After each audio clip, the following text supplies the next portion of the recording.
In the final, desperate years of Imperial Russia, a single man seemed untouchable. He survived poison, bullets, and the freezing Neva River. To some, he was a holy healer, to others, a devil in a monk's robe. His name was Grigori Rasputin, the mad monk who may have doomed the Romanovs. In the bitter Siberian winter of January 1869, in the remote village of Pokrovskoye, on the Tura River, a child named Grigori Yefimovich Rasputin was born to peasant farmers Efim and Anna. Life here was hard and secluded.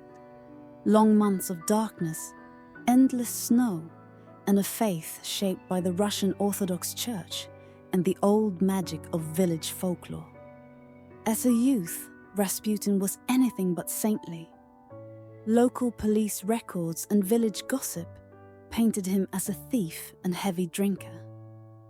He roamed taverns, brawled in the streets, and was notorious for petty theft, even of horses, an almost unforgivable sin in rural Russia. Yet, he possessed a magnetic charm, able to calm anger with a glance and draw crowds with his wild tales. Then, in his mid-20s, came a transformation that baffled neighbors. One night, after either a near-death illness or a vision of the Virgin Mary, accounts differ. Rasputin claimed he felt touched by God. Abandoning drink and theft, he joined Russia's wandering holy pilgrims, the Straniki, traveling barefoot to distant monasteries and sacred shrines like Verkhoturye and Mount Athos. Along muddy roads and frozen rivers, he prayed, fasted, and meditated, forging the aura of a man chosen by heaven.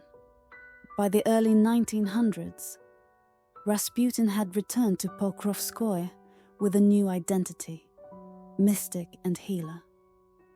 Villagers said he could stop pain with a prayer and calm minds with his piercing, hypnotic eyes. Word spread to clergy and aristocrats seeking miracles, and before long, the barefoot pilgrim from Siberia was summoned to St. Petersburg, the glittering capital of the Russian Empire. A peasant had stepped onto the path that led directly to the imperial throne. Around 1905, through church connections and noble patrons, Rasputin was introduced to Tsar Nicholas II and Tsarina Alexandra. Their only son and heir, Alexei, suffered from hemophilia, a genetic disease that caused unstoppable bleeding and constant fear of death.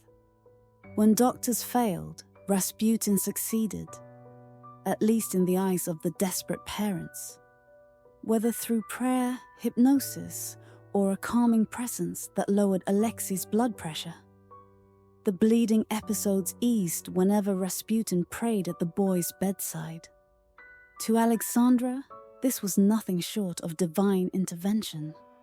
The grateful Tsarina grew convinced that Rasputin was God's chosen guardian of the Romanov heir. Soon he was more than a healer. He became her confidant and political advisor, with private access to the royal apartments even in the dead of night. Outside the palace, rumors exploded. Whispers of orgies, drunken excess, and secret liaisons with society ladies, and even the Tsarina herself, filled newspapers and satirical pamphlets. Political rivals and church leaders branded him an antichrist, claiming he used dark powers to bend state affairs to his will. By 1915, as World War I drained Russia and the Tsar left the capital to command the army, Rasputin's influence only deepened. Ministers rose and fell by his word.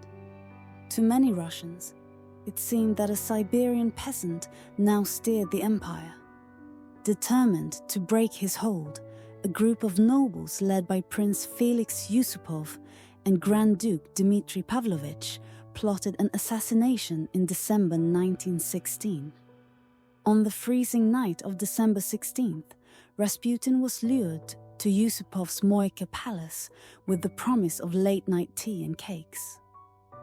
Unknown to him, the pastries and wine were laced with enough cyanide to kill a regiment. He ate and laughed. Hours passed. Nothing happened. Panicked, Yusupov drew a revolver and shot Rasputin in the chest. The mystic collapsed, only to rise again, eyes blazing, and staggered toward the door. Another conspirator fired at close range. Still he moved. They clubbed him, shot again, and finally bound his body and dragged it through the snow to the frozen Neva River, where they hacked a hole in the ice and pushed him beneath. When his corpse was recovered days later, the autopsy revealed water in his lungs, evidence that he may have drowned still alive, defying poison, bullets, and beating. Rasputin's death did nothing to save the Romanov dynasty. Within months, the February Revolution of 1917 forced Nicholas II to abdicate.